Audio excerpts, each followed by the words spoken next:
Today, Democratic State Representative Kristina Shelton announced her plans to retire. In an email she shares, she's stepping down from the 90th district at the end of this term to devote more time to her family and professional goals outside the state assembly. She says the decision to step away is difficult and that representing Green Bay has been an immense privilege. I have two teenagers and a lot of competing priorities.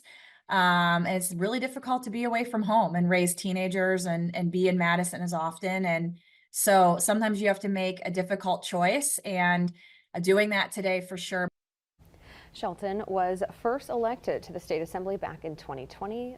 She recently withdrawn 90th district covers most of the city of Green Bay.